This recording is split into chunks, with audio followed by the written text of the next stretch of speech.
Good afternoon, everybody. Big Mike back here with you once again. Welcome back to Big Mike Talks, where today I'm going to give you my review for the rest of the week that was in pro wrestling. So that's going to consist of AEW Dynamite and AEW Collision. A very interesting mix of wrestling, with it being the go-home week to All In which I'll give you the results of that tomorrow when I review Evolution and Saturday night's main event.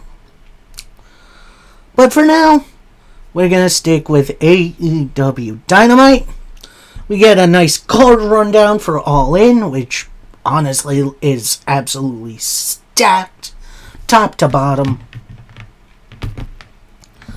And we start off not with a match, but with a segment. It is the Timeless Toni Storm Mercedes Moné Final Face-Off, which, interesting name for a segment, a bit long-winded.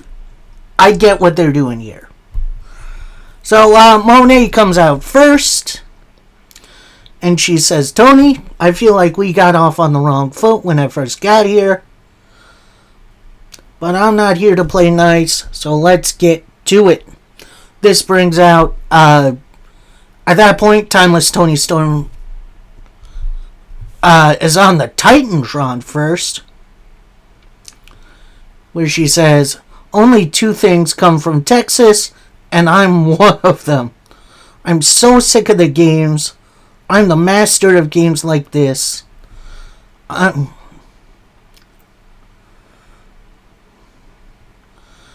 Then Moné says to the Tron, "Alright, if you're not scared, come out and face me. I won't hurt you too badly while you're hiding in the back." Toni Storm replies, "Who says I'm hiding? Luther, play my music."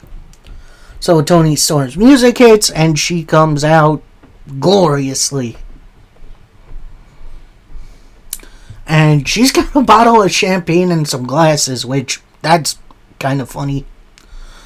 So Moné notices that, says, "Oh, I see you brought some champagne." Luther pours each a glass, and Moné says, "Let us make a toast. To me, your future AEW Women's Champion." Toni Storm replies, "Why don't you save that performance for your entrance? I warned you, don't treat me like an idiot. You have the emotional depth of a kiddie pool," which is a great line. Storm continues, faces a fraud. "With this belt, I've found myself. Yours are nothing little masks that you hide behind. Moné, what are you so afraid of?" Toni Storm continues, "We walked very similar paths, but we did not come out the same person. I'll always outshine you. I'm not afraid of anything. And I made the devil my bitch." Which, another great line by Toni Storm. So, now this is Moné saying, "No one's about to stop the Moné train. I know exactly who I am. I am the Alpha, I am the Omega, and everything else. And one day," this is actually Toni Storm now, saying, "One day we will turn to dust and be forgotten. The only thing that means everything is one moment. And you believe you deserve all the titles in the world, but not this one," pointing to the AEW Women's title. "You're gonna go down as the woman who couldn't win the big one." And on Saturday, may the best woman win. So they cheers their drinks.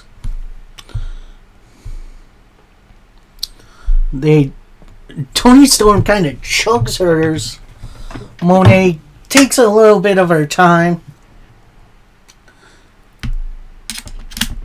And then Tony, with the best one line I think I've heard, "Eat shit, bitch," goes for a Storm Zero. That gets blocked.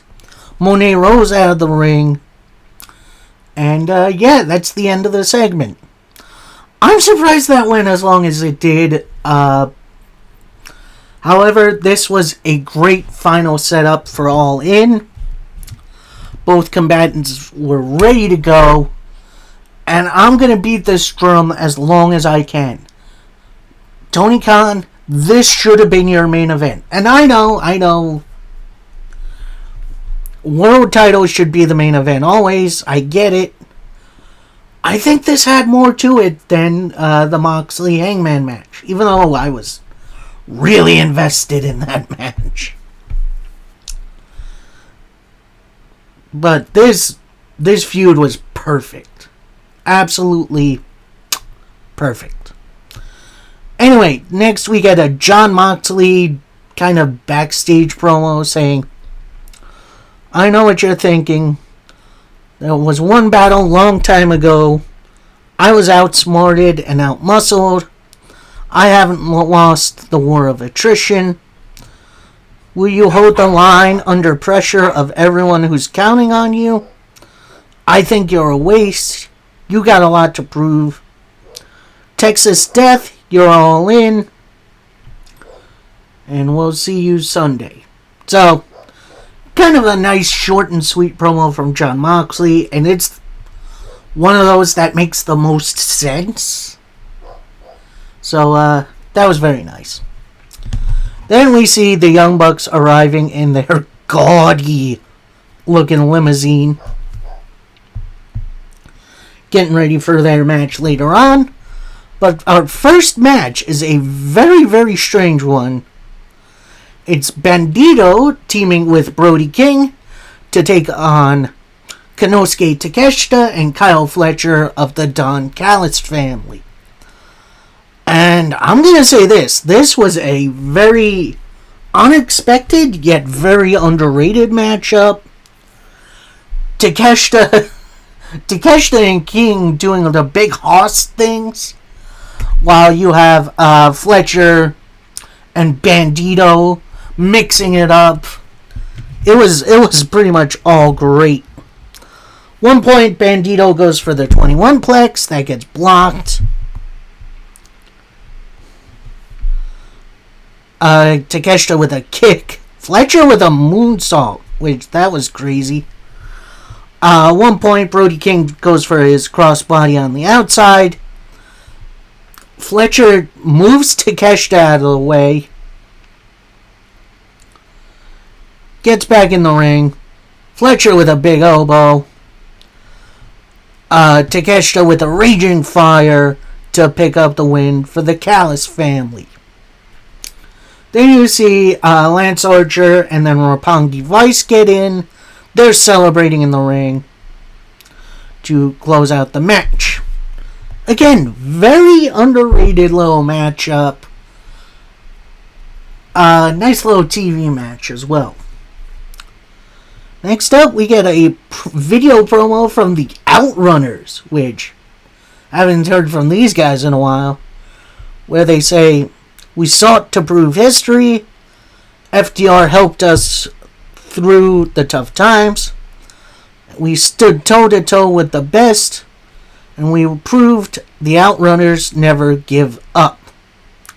FTR, this isn't over. You haven't seen nothing yet."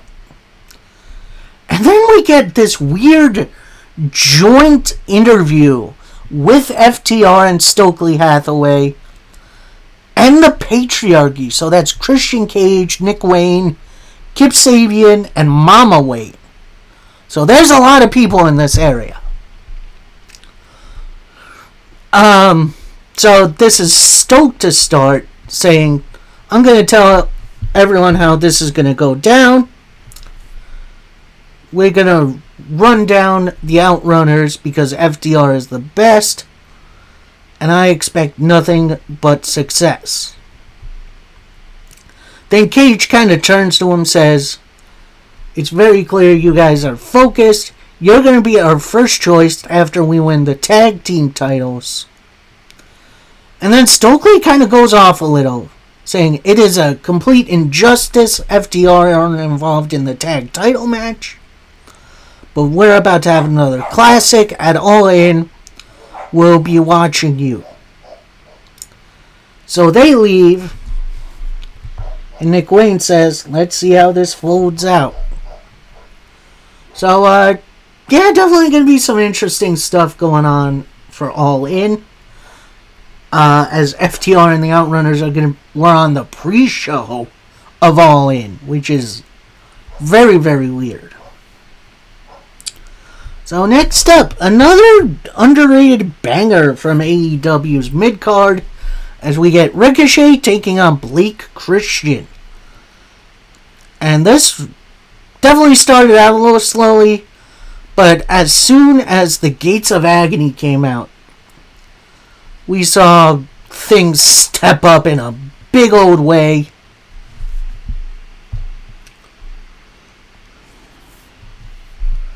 We see Gates of Agony surround the ring. Blake Christian fights him off initially, but then Ricochet distracts the referee, leading to a big old beatdown from the Guerrillas of Destiny. They roll him back in. Ricochet hits the Spirit Gun and the Vertigo to pick up the win. And the Gates of Agony hit Open the Gates post-match. Nice little post-match angle. We'll see who stops this trio in the near future, because they're being built up as pretty dang dangerous. And I like it. So next up, we get a Hurt Syndicate interview. So that's MJF, Lashley, MVP, and Shelton Benjamin. So MJF kind of takes over this interview, saying it's going to be very fast, and I'm going to be one step closer to my AEW title.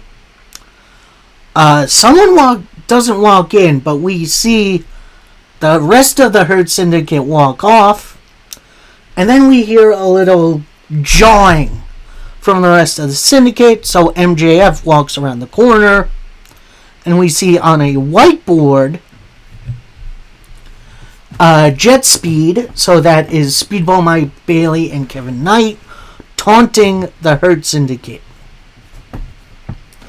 In which it did look like Mike Bailey challenged Shelton Benjamin to a match on Collision, but that didn't happen. So we'll get to that on Collision. We then get a beautiful Okada versus Omega video package, which was really, really well put together. And then this is kind of where the show grinds to a halt. So, last week, Mark Briscoe challenged MJF to a talkie talk, in which they cut promos on each other. Like, I don't know. That felt a little weird. Mark Briscoe comes out first. MJF comes up next.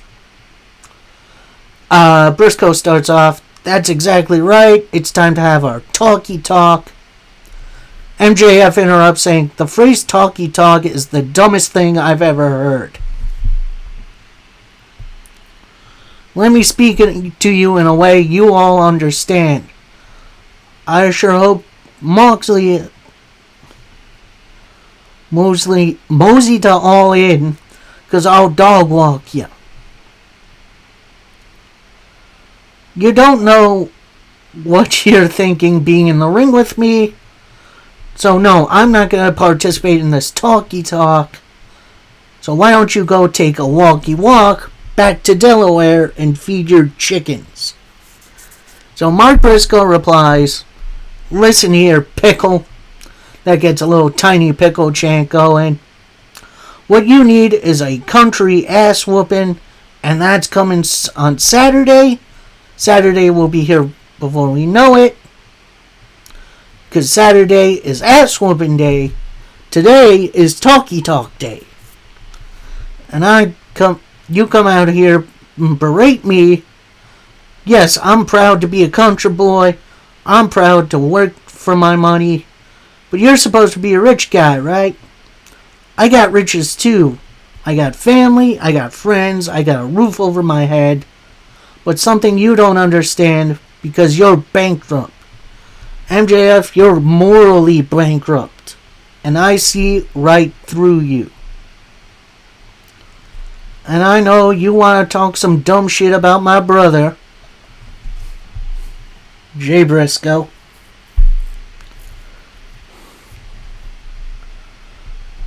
Have at it. So MJF replies, I'd never say one bad thing about your brother. He is one of the greatest human beings to ever step in this ring. But there's a special place in heaven for him. I do pity your brother, because while he's up there, he's looking down on and seeing what you've become. You were one half of the greatest teams of all time to a complete and utter joke.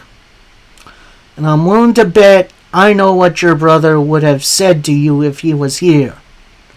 You should have been in the accident instead of me. So then Mark just loses it and just starts beating down MJF. He goes for the J Driller. That brings out the rest of the Hurt Syndicate. But then jet speed. At that point, MJF escapes through the crowd with Mark Briscoe hot on his tail.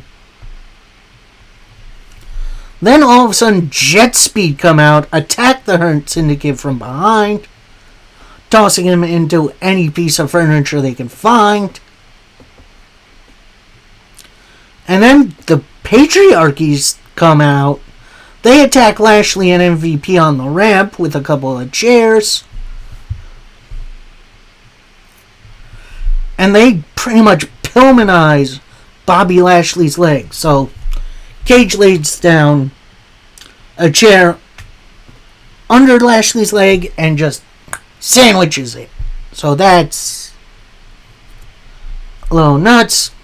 In the ring, we see the tornado kick and the UFO splash from Jet Speed onto Shelton Benjamin. And honestly, that was a pretty pointless segment. I'm gonna say that. Like, I feel like the whole talkie talk segment could have just been, a backstage thing or something. And then including the tag division, I feel like kind of brings the tag division down a little bit. Like it makes them feel secondary. So hopefully we get some that beatdown Mark Briscoe promised to MJF. But next up, we got our second match of the evening. And it's for the number 2 spot in the All-In Women's Casino Gauntlet match. As we see the number 1 entrant, Chris Statlander, join commentary.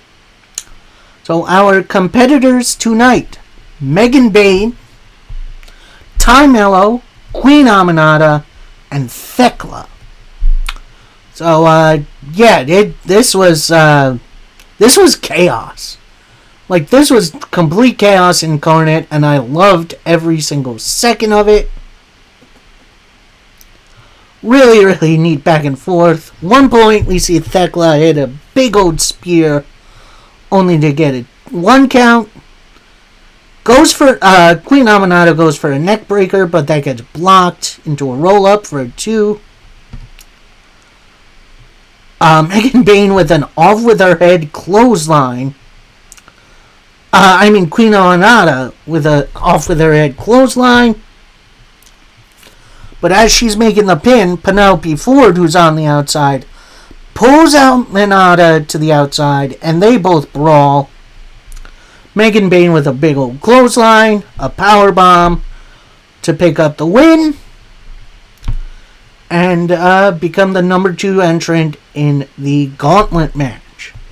So, yeah, that was definitely a fun match. I do wish there was maybe a little bit more plunder in it, but that's going to come at All In. So then we get a little, maybe not tribute, but at least the announcers are talking about the floods affecting Texas. So that was very nice. We then go backstage for what was supposed to be a Thekla interview. She doesn't get a word out when Queen Aminata just jumps her. They brawl for a little bit until they're separated by security. Definitely going to be interesting to see how that goes. Queen Aminata Thekla storyline. I'm into it. Then we see a Mark Briscoe promo. No, Mark Briscoe actually walks into the interview session as Aminata and Thekla are being separated, where he says, "This Saturday at All In, I'm going to beat your ass, MJF, and you're not going to know what's hit ya." So, yeah, a more serious Mark Briscoe I am all for. Our next match is definitely interesting. We got Samoa Joe versus Wheeler Yuta. And as revealed last week, we are going to see Joe and the Ops defend their trios titles against the Death Riders. However, there is still one man missing, the Bastard Pac, and we will get to that in a second. While this was a short match, this was actually a really, really good match. As Wheeler Yuta fought out of the Muscle Buster, which was crazy. After a big dive back in, Yuta with a flying elbow, only for a 1. Tries for the monkey flip, only gets blocked into a DDT for a 2 count. Joe with the atomic drop, big boot, senton combination for a 2 count.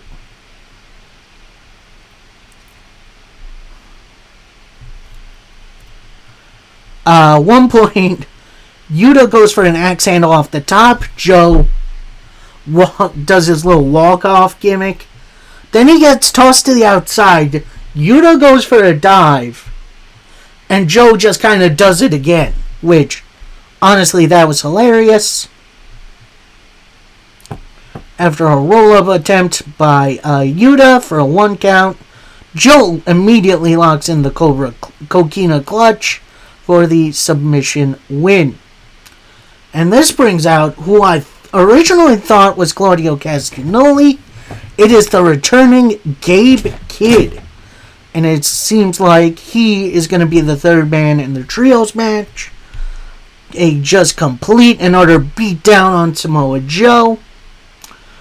That brings out Hobbs and Shibata to run him off. And that leads us to our main event, which is an 8-man all-star tag match. As you got Powerhouse Hobbs and Shibata of the Ops, Hangman Adam Page, and Will Ospreay taking on the Young Bucks, Claudio Castagnoli, and Jon Moxley of the Death Riders. And this match, wow, this match was really good. Especially with Claudio and Hobbs, those two hosses. Eventually, once Hangman does tag in, officially the crowd goes absolutely wild.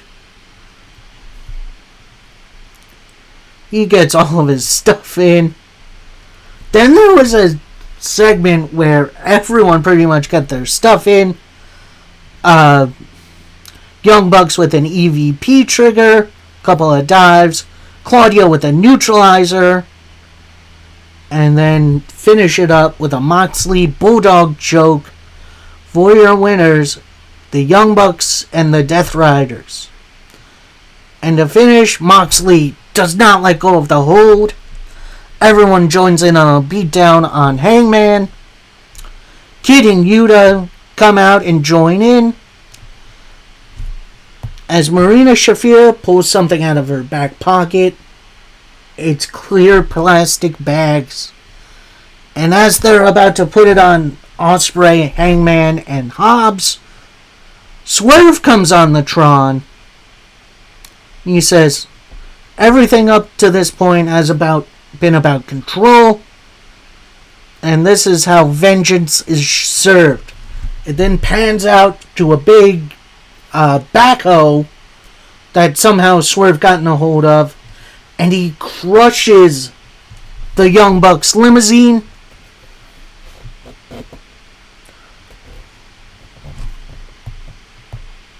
So the Young Bucks race out of the ring into the back.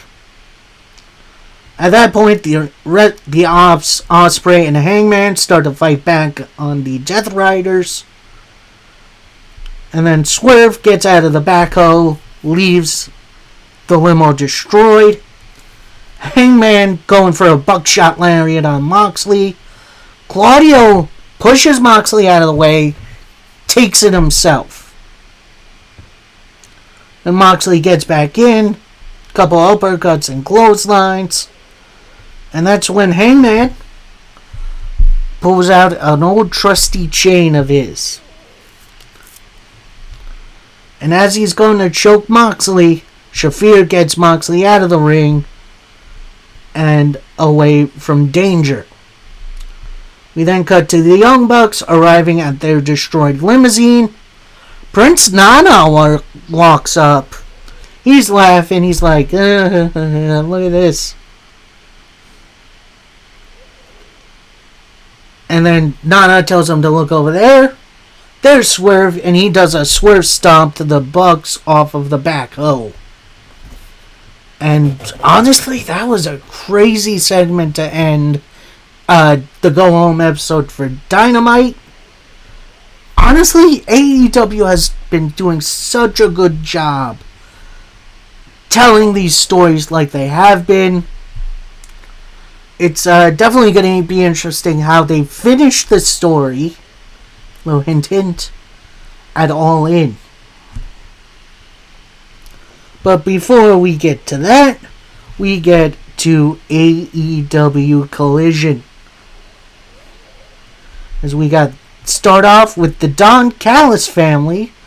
That's Kyle Fletcher, Trent Beretta, and Rocky Romero taking on the Paragon. So that's Kyle O'Reilly, Roderick Strong, and Adam Cole, baby.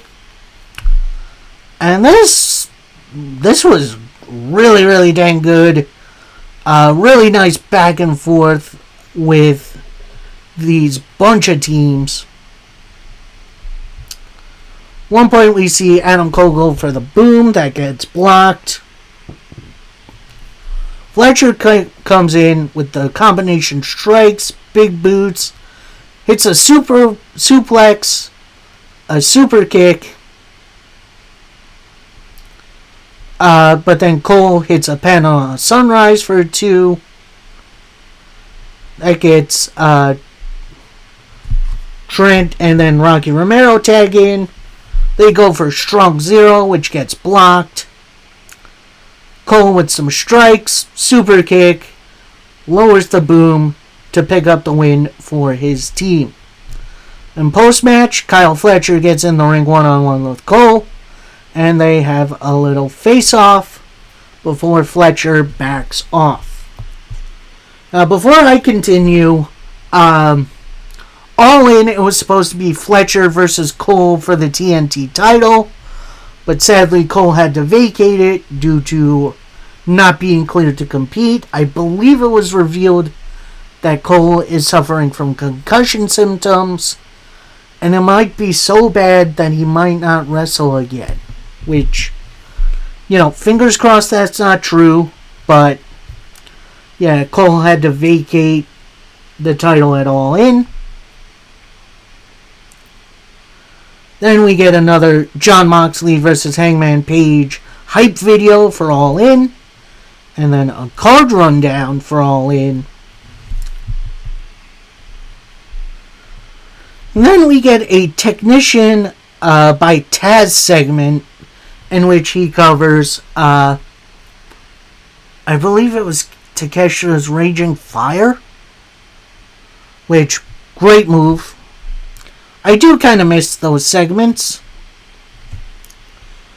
Oh no, he's highlighting La Mystica by Mystico, which is absolutely great. We then get this, ad that kind of started as Harley Cameron working out, but then it's an ad for some energy drink I've never heard of. That I think is the sponsor for AEW now? I'm not sure. We then see Scorpio Sky in the back. He is announced he's teaming up with Top Flight and Christopher Daniels to be a team. In which, that's awesome. That's a great idea.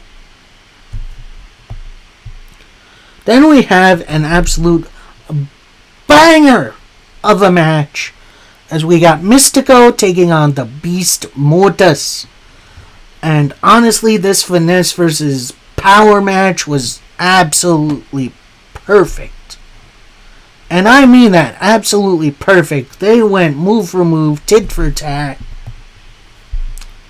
But the finish comes after a missed moonsault by Mortis, with Mystico hitting La Mystica for the win.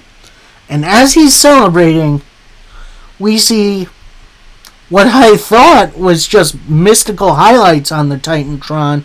No, it's MJF in the mystical mask he stole at MLW's last show. So he takes off the mask and he says, "Hey Mystico, how you doing? This is the mask I pulled off of you from CMLL. I can tell you right now, you're not getting between me and my title.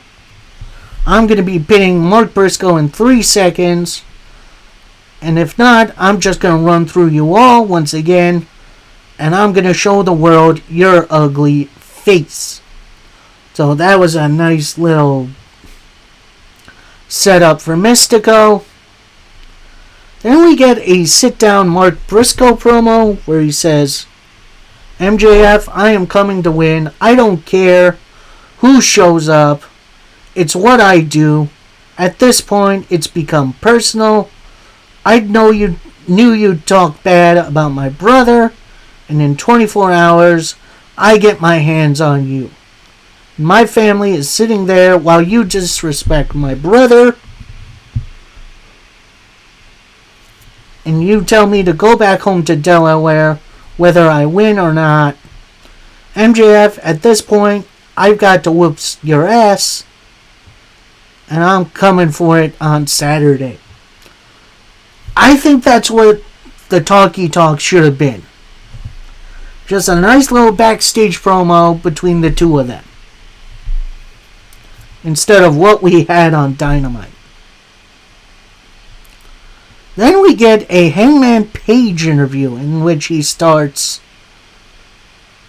I really shouldn't be talking about what my ideas is, so not right now. So he walks past the interviewer, he stops for a second, knocks on the door of Swerve's locker room. So he goes in.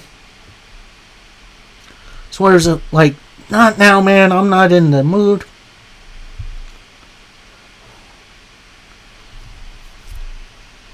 So, Hangman turns to Prince Nana, asks, "We need 2 minutes." Nana turns to Swerve, says, "Are you sure?" Swerve says, "Yeah, thanks." So Nana kind of scoots his way out.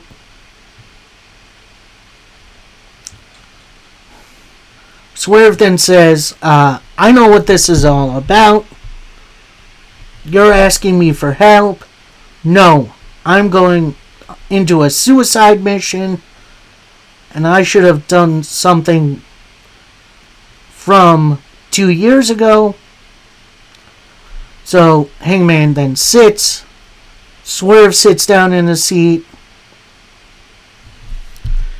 Hangman then says, I had nothing to do with what happened at Dynasty, but what you did to me and my family, you scared my son. And what I did to you, this is Swerve now. What I did to you, you deserved it. One thing I regret. Do you regret what you did? Hangman answers, You shouldn't have asked me this question before I become world champion. After what I've been going through, I do regret it. So Swerve answers, Alright, I'm going to run it by these guys, but I need some insurance.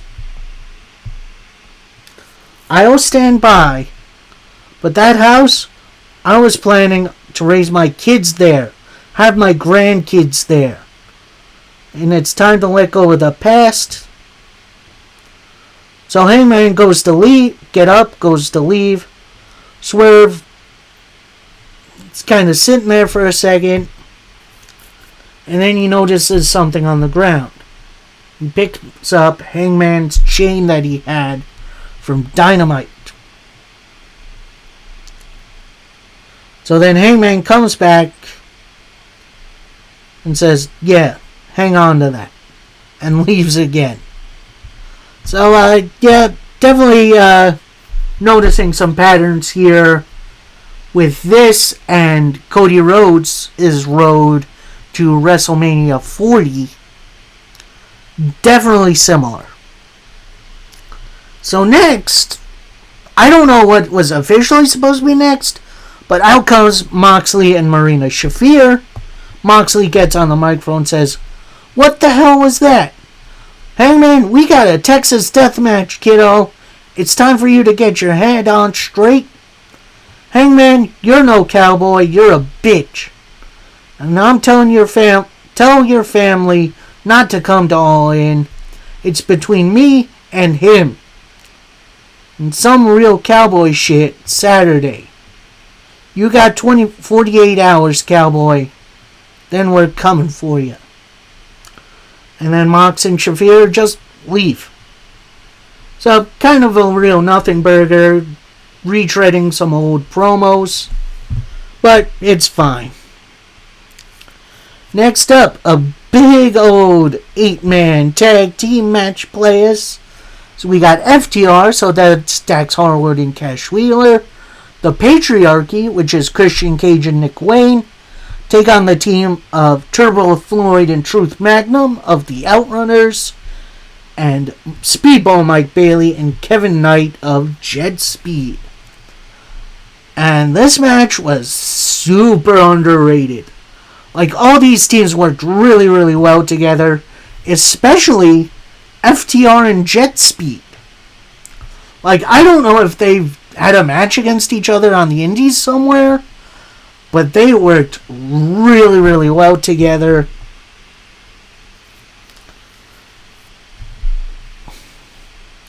At one point, Turbo Floyd was going to tag in Truth Magnum, but the other team distracted the referee, so the ref missed it.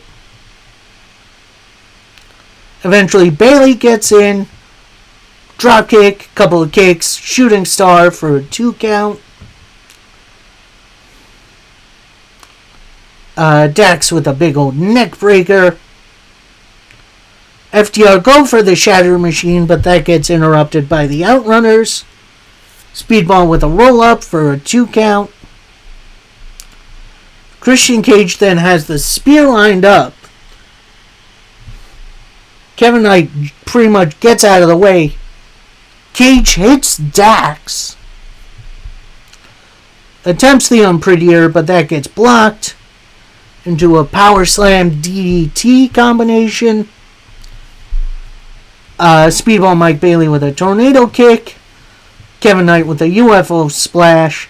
to pick up the win for Jet Speed and the Outrunners. And then main ring between Jet Speed and the Outrunners is a big Mega Powers handshake, which is always... I always love it when the Outrunners do that. And then next, we get an interview from someone we haven't seen in quite a while in AEW.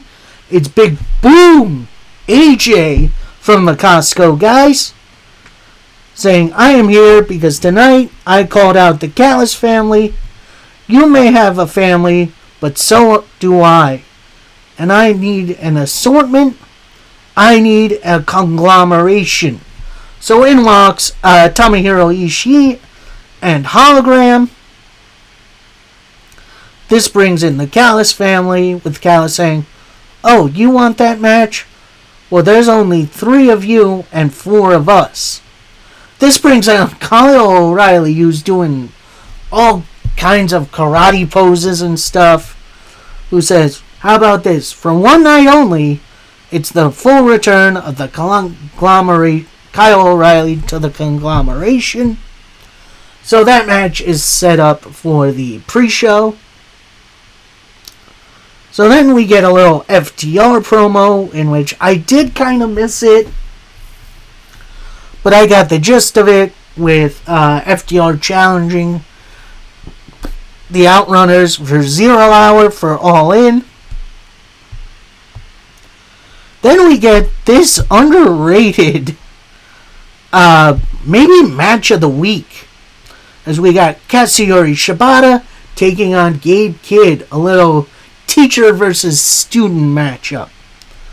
And honestly, this was absolutely everything I could have ever dreamed of. Shibata still absolutely has it, and Gabe Kidd has evolved his style since I first started watching him in WCPW. This match was great. And as Shibata was locking in the sleeper, out comes Yuta, who distracts Shibata, eats an uppercut from Claudio Castagnoli, and that finishes with a Gabe Kidd pile driver to pick up the win, and set up some interesting stuff for All In. So next up, for our main event, we got Chris Statlander out, and she joins commentary, as we get an 8-woman tag match, as we have Willow Nightingale, Mina Shirakawa, Queen Aminata, and Thunder Rosa taking on Athena, Thekla, Megan Bayne, and Julia Hart. And honestly, this was pretty much a preview of the Women's Casino Gauntlet match, and it was chaos incarnate, but it was absolutely fun. Will gets in, hits a crazy looking Falcon Arrow, a pounce, Athena with her O-Face, which is a great name for a finisher.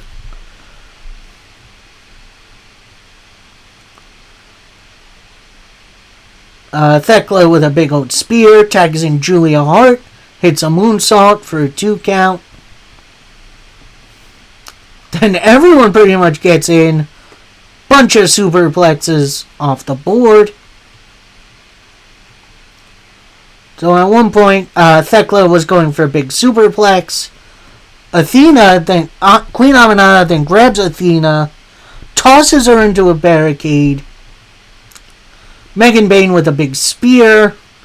Athena with a DDT. Trading elbows and clotheslines. Athena locks in the octopus hold. Julia Hart locks in the octopus hold, but Willow powers out. Athena with a big knee. Willow with the Babe with powerbomb to pick up the win for her team. And as the baby faces are celebrating, the heels get back up, attack the baby faces post match. Out comes Ty Mello and Anna Jay, aka Tay J, to even the odds. They join in the big brawl. And then Statlander gets off a commentary, gets in the ring, has a really intense stare down with Megan Bayne to end the show. And I'm going to say this, AEW has been doing a really good job in trying to up the importance of Collision and making it feel, important to the story of AEW. So, that'll do it for me for today. Coming tomorrow is going to be my full reviews for Saturday night's main event and Evolution, along with results for AEW All In. And then Friday should be regular slate, Raw, NWA Power, and probably Dynamite. So, that's going to do it for me. Till next time, happy wrestling, everybody. Peace.